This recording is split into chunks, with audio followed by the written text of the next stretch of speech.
All right, guys, and welcome back to episode 105 of the Impact Defense Podcast. We have Steven on. This is actually going to be part 2 of our last episode where we were talking about medical training. Right. Medical training and gear to have with you. Yep. All right.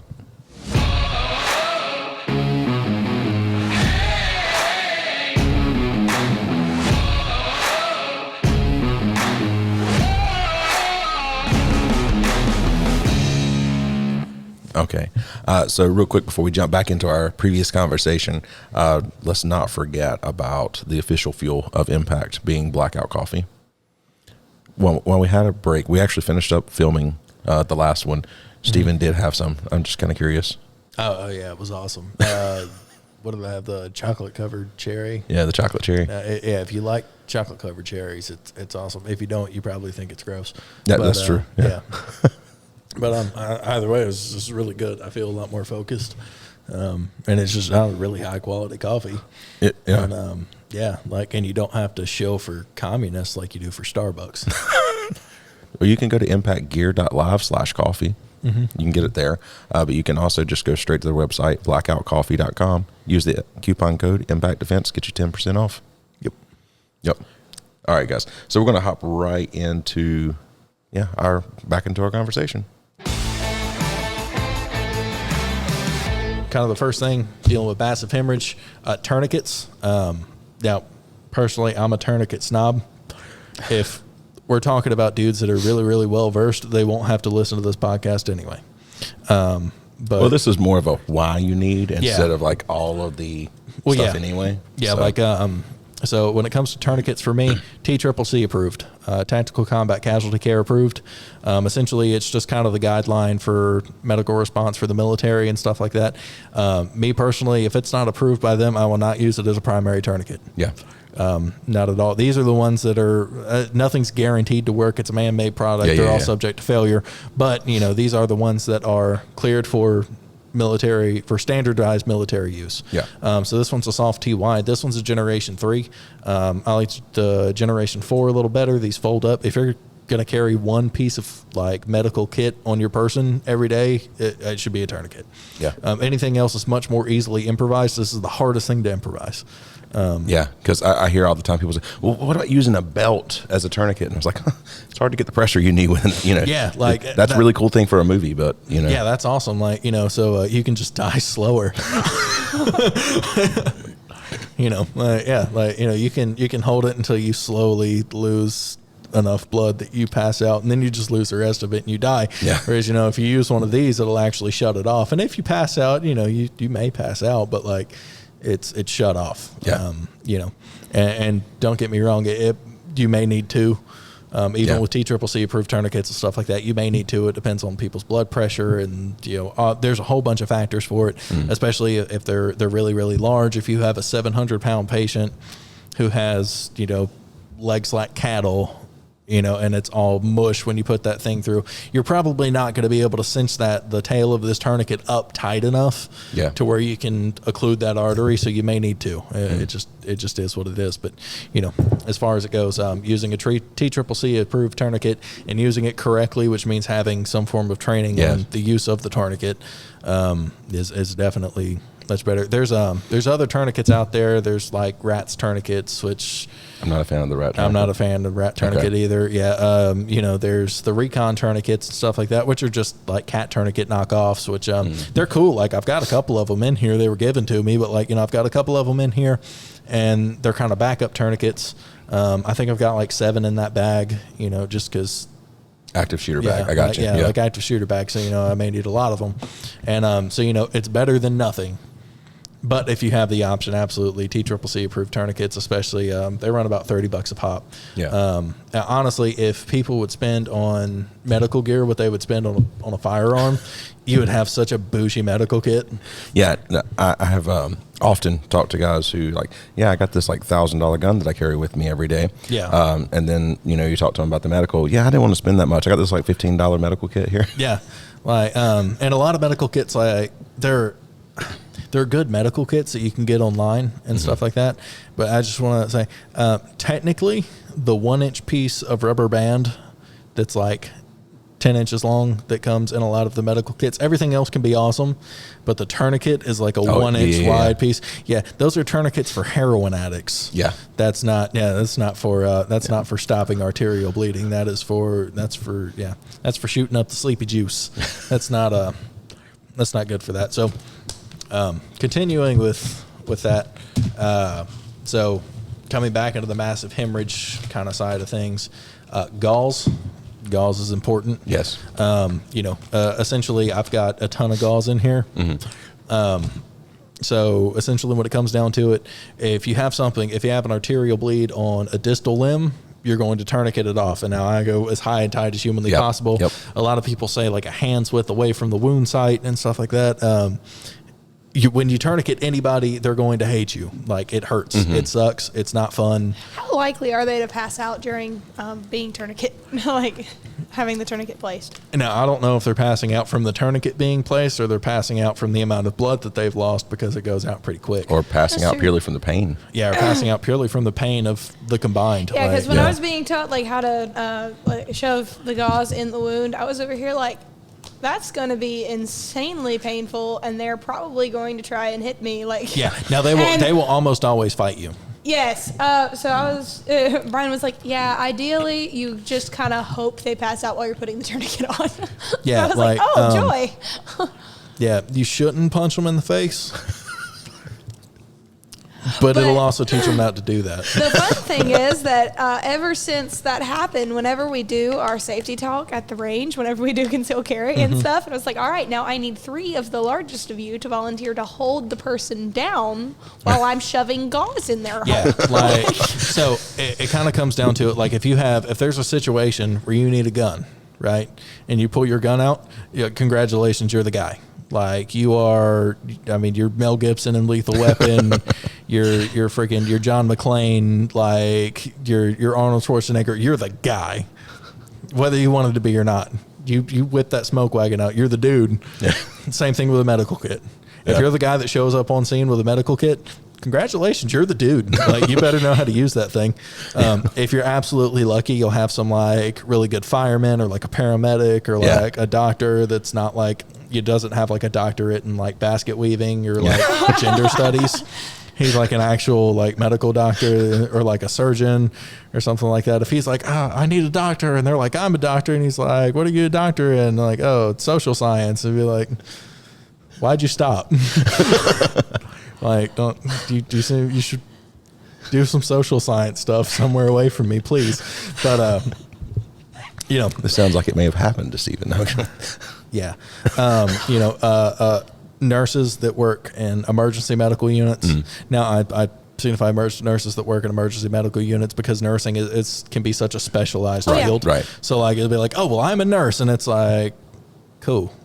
Why aren't you doing anything then? Yeah. Like, do something about it then. And no? Okay, then I'm the guy still. Okay.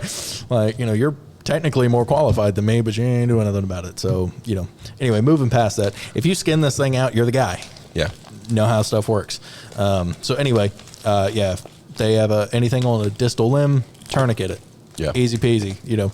Shut that off. You turn it like a hose, and it's, just like a garden hose, and they stop. It's tight enough when the bleeding stops and they fight you. That's about a good indication. When you hear curse words come out of their mouth and they're like a pastor, that's probably about right. If when in doubt, go another rotation. May as well. But now when we come to junction wounds and stuff like that, anything armpits, the insides of the legs towards the crotch and stuff like that, the butt, whatever, if they're bleeding significantly from that, you got to pack it. In which case, gauze is good. Now this is really neat. It's H&H. It's compressed. It's they vacuum sealed it, so it's like really small, and it's just this. That's all it is. This is just really sexy. It's like, it's super small. It fits in my eye. It's just this. Okay, so it's just rolled gauze. Yeah, it's just freaking gauze. Yeah, okay, that's all I got you. Yeah. So like, there's nothing special about it. It just looks a lot more special because it's vacuum sealed. Yeah, it just looks a lot more special because it's vacuum sealed, and you look like a cool guy with it. Yeah. And it fits in your IFAC and stuff. There's like clotting gauze. This is a clotting sponge. Yeah. Whatever, however you want to do it. These are really good if you have like laid open wounds and stuff like that, and venous bleeds and stuff like that. These are really dope for that. But as far as it goes, this is just gauze. Now, if you have combat gauze or something like that, or Celox, like Celox is awesome. It works basically all the time, and in combat gauze, it's like it's kind of expensive, but it's expensive because it works. It's expensive because it makes people not die, which is kind of the point. And none of that stuff is going to work unless you know how to pack a wound. It just is what it is. If you've never done it before and you're like, I don't know how to do it, and you don't know how to like spin it and stuff that down in there, and you're not pretty adept at cramming gauze into like people's holes that aren't supposed to be there, you're going to suck at it, and it's not going to work right. It just is what it is. Now, like that being said, but it's important stuff to have. And if nothing else, you can kind of like wrap somebody up with it or something like that. If they have a head injury, it still works the same. It's still gauze. Like wrap it around their head, that kind of stuff. Gloves, of course, still important. They should be in your thing. I know I said don't use black gloves. I have black gloves in here, but I have 4 sets of gloves. The black gloves are just the last ones in there, and that's because somebody gave them to me. So moving past that, Airway. Airway is really important. If they can't breathe, they're not going to last very long. It's like, okay, I stopped the bleed, and it's like, okay, well, they suffocated to death. That's not very cash money. So just a simple way to do it's a nasopharyngeal airway. These are really good. So basically, what this is it's a tube that goes in your nose. I figured that by nasal. Yeah. So there's a little beveled side on this thing. You take that, you lube it up. There's a thing of lube on the back, so everything goes in easier with lube. And then you put the beveled side towards the septum, and you cram it in their mouth. And you cram it up their nose.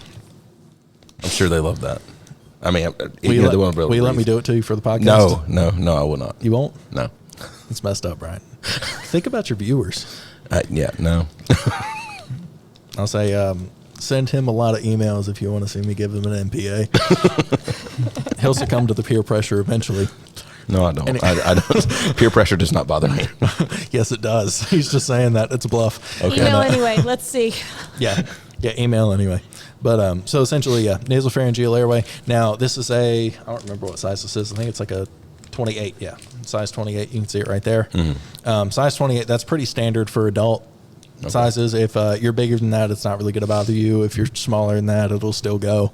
It's just important. The length, like you can kind of measure the length by essentially the length of the nose to the ear.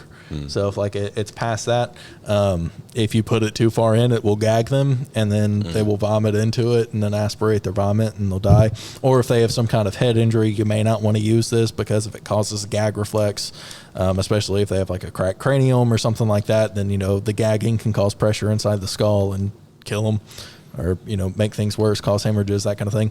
But for the most part, if you're having to secure somebody's airway, that works really well. What also works really well, and most of the time, is just the old like chin lift, head tilt. Yeah. Or that jaw forward thing. They teach you that in CPR class and stuff. So but that's a really good tool just to make sure the airway's secure. They can absolutely breathe, especially if you have somebody, even if they just have congestion or something like that at that point, and you're not able to keep their mouth open, and you're just not able to deal with it, cram the hose in through them. Just make sure it doesn't go all the way back and gag them, so that way they don't aspirate on their vomit. That's airway. Respiration. I think anything technically works for it. Coming back to the bleed, ACE bandages are a good thing too for venous bleeds and stuff like that. If you take this gauze and this ACE bandage, and you put this gauze on the wound and then wrap it in this ACE bandage, it'll stop a venous bleed. You can usually tell a venous bleed because it doesn't come out as fast as as one from an artery. It's usually darker as well. Yeah, and it's significantly darker. You're usually able to tell. There's not a whole lot of confusion about it unless you've just never seen one. Yeah. So for respirations, some form of chest seal. Now, I've been in situations and stuff before where I've really needed chest seals, and so I had a guy shot himself in the chest. It was the upper right-hand side of the chest. It's stupid. It's not a very good place to shoot yourself. if you're wanting to. Not that I'm advocating anybody shoot themselves, but don't do it there. Like, use some sense. You probably don't have any if you're going to shoot yourself. But that's another point. Shot himself in the upper right-hand side of the chest. I have the other officer that was with me goes and gets the medical kit, comes back. I really hadn't checked the medical kit. I was in a car. I wasn't used to driving and stuff like that. We're issued our own vehicles. I've got a ton of crap in my car. I was in somebody else's car, and there's one chest seal in it. I've got an entrance and an exit wound. So luckily for me, I was adept enough to know that any piece of plastic can work as a chest seal. It doesn't matter. All it has to do is seal the chest. Right. If it won't allow air through it, good enough. Yeah. Now you need some kind of tape or something like that, and big thing. The skin does not like stuff sticking to it. So the hyphen chest seals are usually what I use. Bolin chest seals are pretty good, and there's a handful of other companies and stuff like that make good chest seals. But you just want to make sure that it's a quality chest seal that will actually stick to them. Now you want to dry off the area first, because if they have a penetrating chest wound, they're probably bleeding from it as well. You want to make sure it's as dry as humanly possible before you apply the chest seal, so that way you have the best chance of it sticking. These things still can't rip off. Even if you use a good quality one, they can still get caught on stuff and get ripped off. The same thing happened to the same dude that we had to improvise the one on his chest, and then I put the one on his back just because it was the one closest to my hand. And like that one ripped off because it got caught on the gurney that we were putting him on. Just stick it back down, But you can improvise. You can improvise any of this stuff, short of if you have the right materials. I mean, just short of like a chest dart, you can pretty much improvise any of it. I mean, a strip of T-shirt will work just as well as gauze for the most part. But it's just now I have to take the time while this person's bleeding out to rip a strip of T-shirt off, or I can make a tourniquet. I mean, I can use the sleeve of my long sleeve shirt and a flashlight, and I can make a tourniquet that'll work. But now I have to not only destroy my shirt, but I also have to take the time to rip it at the seam and then wrap it around, tie it off, and it's just a bunch of increased time where I can spend like $30 and not have to worry about it, or I can spend $20 and not have to worry about it. You know what I mean? Yeah. Improvised is improvised for a reason. You're better off just buying extra of the thing you might need. Exactly. Yeah, like they make purpose-made stuff for it, and all of this together. I mean, we've got like $5 here. These are just from CVS. Like, instead of this, like this is just it's a freaking ACE bandage that's vacuum sealed, so it's smaller. You can use a normal ACE bandage. You'll see in here I've got a ton of ACE bandages. This stuff. $10, but like I said, it's gauze. Tourniquets are really like the hardest thing to improvise, but honestly, even this can be improvised, just not as well. But when you have all this purpose-made stuff and you don't have to improvise it, it just saves time. And when somebody time is life. When somebody's sitting there like bleeding out, or they're breathing through a hole in their chest or something like that, time's probably a good thing to have on your side. Essentially, like you're covering your basics. Like you just want to cover the first 3 of March, essentially.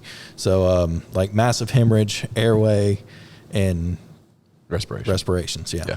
Thank you. I've worked a 12-hour shift for everybody listening just before this, and then I drove all the way down here, and I'm running on energy drinks and like the smell of coffee.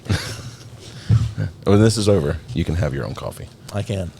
That's very generous. Thank you, sir. Yeah, so now we have kind of greater trauma kits and stuff. Now that one was really individual. Right. And like I said before, like, this stuff isn't just for, well, I'm going to use it on somebody else. Your individual first aid kit should be set up for use on you. So all of the things that you would want in your individual first aid kit for a skilled paramedic to use on you if you were all messed up is what you should have. Because it doesn't weigh much at all. None of it's really terribly expensive. Especially you can go to a lot of medical supply places and stuff like that, and you can buy several of them at a time, and it's not a big deal. But like, especially even if buy quality stuff, and I think you've said that for sure. But like, and if you're gonna, one thing that a lot of people I've noticed, they'll go look for a kit, and they'll buy a kit, that's really cheap, and it's really crap, and it's full of a bunch of crap. And just if you're gonna buy a kit, that's cool. Make sure you do some research and buy a kit that actually has really good. Good stuff in it. Like when in doubt, you can just kind of default to TCCC approved.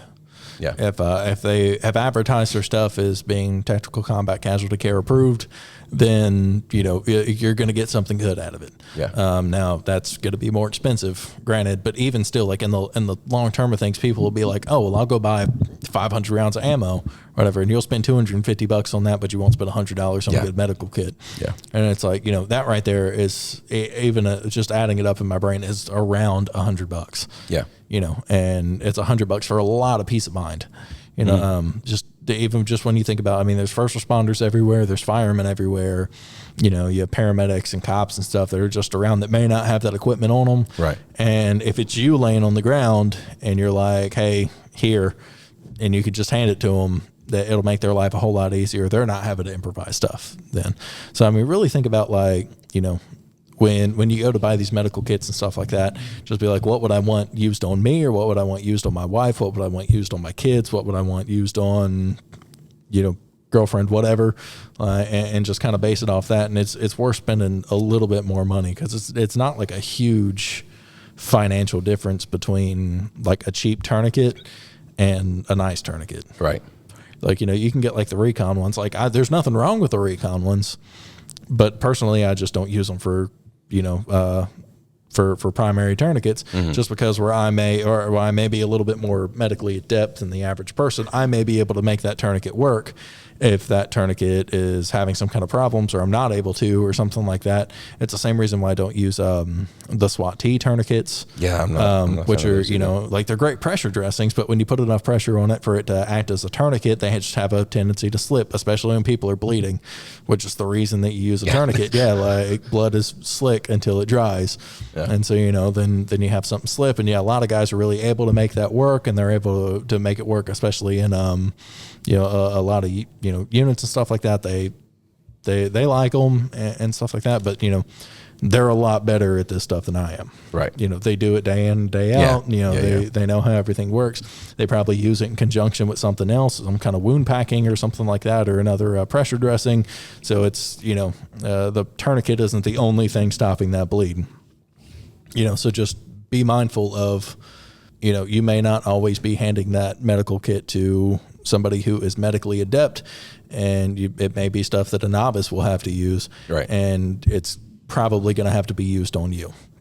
Now, this stuff, more specifically, this is more for me to use on other people. Right.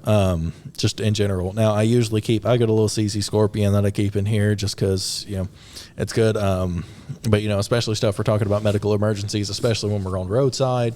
So I've got a traffic vest in here. It's just a gauze one. It says police on it. It identifies me as a police officer. If you're not a police officer, you shouldn't have one. Yeah, if you're not a police officer, you can get one that says, I don't know, citizen or here to help. Dude.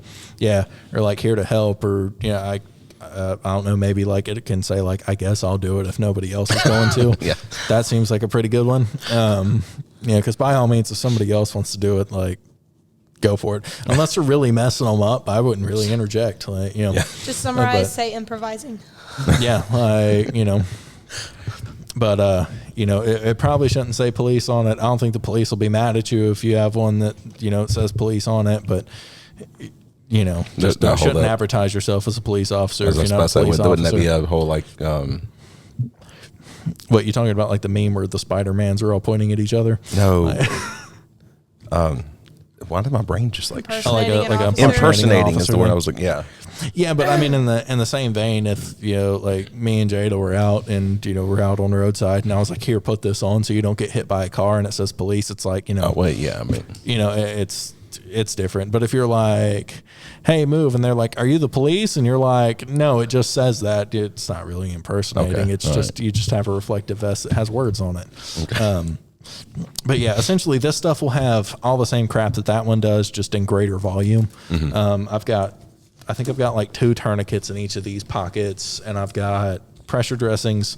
Touch briefly on pressure dressings. Now you have specific made pressure dressings. This one's an Israeli bandage. I've got an H bandage over here. They're really cool. But, the same thing, these are really good for venous bleeds and stuff like that. Personally, if I was going to use one of these, I would have already packed the wound. Yes. Yeah. So, after you pack the wound, Now, there's not really any particular pressure dressing where the dressing itself is able to be removed to be packed.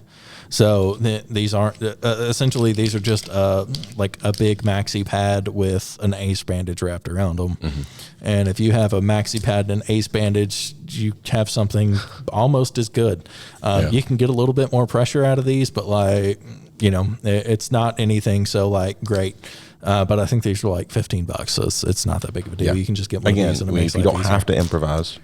Exactly. Yeah.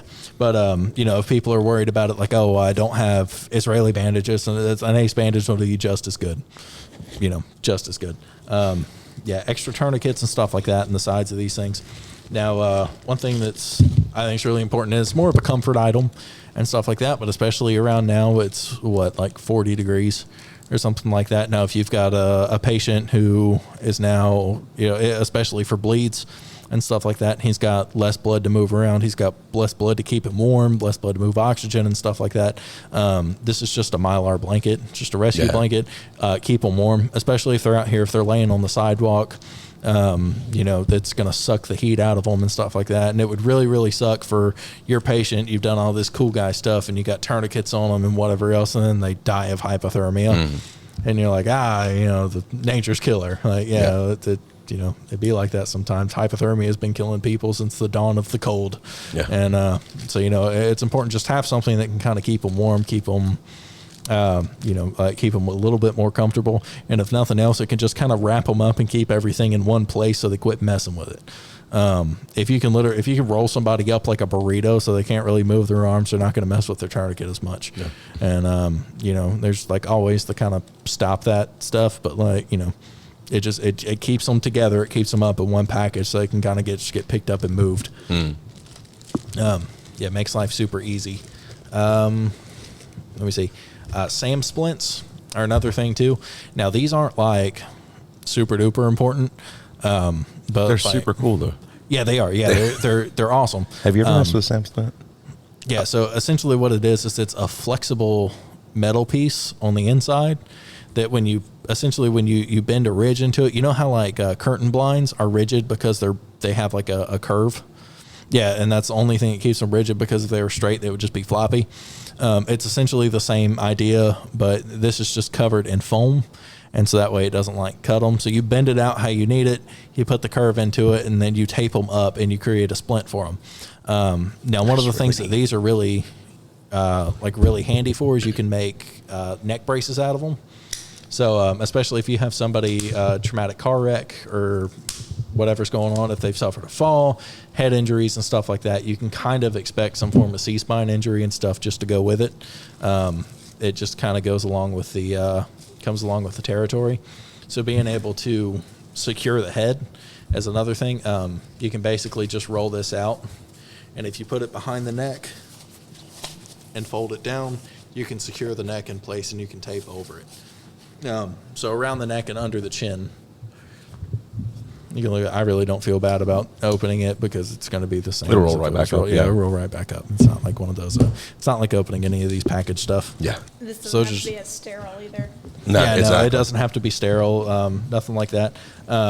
It's just, good things to use, especially if you have larger dressings and stuff like that, large gauze pads and things like that. It may just be comfort items, but as far as it goes, I may not need it, but it comes in handy, and I've got the room for when it. you have a bigger when you have a bigger bag for a situation like that, you have room for comfort items as well. Yeah, exactly. And don't get me wrong, I probably have a bunch of crap I don't need in here too, but on the other hand, I can afford to do that because I've got other stuff. Like I got a big can of mace. I don't need a big can of mace, but sometimes you need a big can of mace. Like maybe they're trying to mess with their tourniquet, and you're like, hey, mess with your eyes instead. But no, it's not good. It messes with the third letter in March, and that's respiration, and they shouldn't be breathing spicy air when you do that. But like I said, same thing. I've got pressure dressings, but I've also got space bandages and stuff like that. Really a lot of stuff. If you're not going to be able to carry the specific tools for what you need, you should be able to carry the tools to improvise what you need. Yeah. So, on a lot of times, the tools for improvisation go a lot further than your specified stuff anyway. I wonder if they actually make some belts that were like designed to double as a tourniquet. Probably. That would be an interesting product. They have. I think people have tried to develop that kind of stuff, and like windlassing belts and stuff like that. But to my knowledge, they haven't done anything that's been Worthwhile. Yeah, good enough for me to replace it. Also, you have to understand, all of these tourniquets and stuff like that, these are going to stay good for a long time because they're pretty well protected. But when you carry a tourniquet every day, if it's on your gear, if it's on your plate carrier, when I have one on my belt, and so when I'm in and out of the car with that thing and it brushes up against stuff, it's subject to UV light. All these tourniquets and stuff like that are eventually UV light will eat away the material and stuff like that, and they're disposable items and you'll have to replace them. So I mean, you think about how many times you replace your belt versus you probably replace a tourniquet like once a year. Another thing, I keep extra gloves. Like I keep a ton of gloves in here, but if you have the option, have gloves that go like way up the arm, like these do. These come up way high. I can't tell you how many times where I've needed gloves that go up higher, and I've gotten some kind of person goop like on my upper arm, and it's gross. It's gross every time. Yeah, like I'm sure that is absolutely disgusting. But you're trying to focus on the fact at hand, and I don't care if it's like spit or it's blood or it doesn't matter. If it's wet and it's not yours, don't touch it. Is kind of the rule for PPE when it comes to medical training, and like it gets on your skin and it grosses you out, and you feel like you need to wash 47 times. Yeah, so I mean, I guess that's really pretty much it. But I guess the main thing to remember is if you buy all this stuff, you're going to look cool, and that's awesome. But what doesn't look cool is when you run up on scene and you have it all, and then you don't know how any of it works. So you're just a dork who bought a bunch of crap. Yeah. So training. Yeah, it all boils down to training. Training is going to be the most important, because even if you're the guy that has to like drag a bunch of crap out and improvise everything and whatever else, you still look like the man. It's a whole lot better to understand how all of it works and be able to improvise if you have to and don't have your stuff than have all of the stuff and not know how to use any of it. Exactly. Like people talk about Batman, they're like, oh, why would you ever miss your chance to be Batman? And it's like, Batman wasn't cool because he had all this money. Now, don't get me wrong, like, that was a driving factor. He was able to afford the cool hardened Kevlar suit and the Batmobile and all that. Yeah. But Batman just trained all the time. Yeah. That was what made him a superhero. Dude, he was just really, really, he was a G, Yeah. And Batman knew how to use medical training and, how to fight and stuff like that. So the thing that made Batman cool wasn't his money, it was training. Yeah. The money just helped fund his training. If not, he would have just been a rich kid with dead parents, and that's not very cool. So be a really rich, almost orphan. That's not what's up. I think it's also really important to actually continue to train. I mean, don't just do something. I try to make it a point every year at least to go do something. Yeah. Whether it's, a lot of times, like this year, I went and trained. And I did a couple of days with a ranger on shooting. Right. I'm already a shooting instructor. It's something I do quite often. But it doesn't have to be new. Yeah, you don't have to look to do new stuff. Just look to train with different people, and you'll get new things. Yeah, no matter what. People are always searching like, well, what else can I learn? Like, what new thing can I learn and add to the tool belt and stuff like that? But they also don't realize that, they're like, oh, well, it's just another tool in the toolbox, and it's like, yeah, it's cool, but the crap in the bottom of your toolbox is freaking rusty. Yeah, exactly. Like if you haven't applied a tourniquet in 7 years, what are the odds you're going to be able to do that very fast? Exactly. And the way I kind of delegate to people is like, you're never going to rise to the occasion. There's just like, to be like, oh, we're going to rise to the occasion. And it's like, no, that almost never happens. You're going to default to the level of training. Yes. And to go further than that, you're going to default to the level of training that you have mastered. And if not, you're just going to eat crap. Like it is what it is. If something's going on, you've got like some kind of active shooter or something like that, and it's you and him, and you don't know how to pie a corner, you're probably going to get clapped. Yeah. It is what it is. Or if you're an absolute G at room clearing, and then, you go and you smoke that dude, now you have 30 people that are all bleeding out, and you've got all this medical gear, and you're looking around like, what do I do with my hands? You just get to watch 30 people die. Like, So it's like, yeah, you stop these other guys from dying, but now you feel like garbage because like, oh, well, I spent all this time doing that. I only needed half the amount of skill for my fight that I thought I was going to have to, and I had none of the medical training. Yeah. So I think that basically holistic, self-defense training is protection. Yeah. And it's how did you word that earlier? Preservation of life. Yeah, exactly. So it's preservation of life training, and that is not really complete until you have a good understanding of medical training. Exactly. As well. And I mean, you don't have to be like a surgeon. Yeah. It doesn't have to be anything like that. Like your job is literally just to keep them alive until paramedics who are better at it than you get there. Yep. And that's all. And and the same thing is that kind of continuation. As you train, you'll kind of build, you'll build friendships and you'll build contacts and you'll build people that you can talk to. And, eventually, the same guys that are into guns are into cars, and the same guys that are into cars are into watches, the same guys that are into cars and watches are into whatever, Yeah. So you're going to find you have a lot of, secular interests that are both interesting to you. Gun guys make friends quick.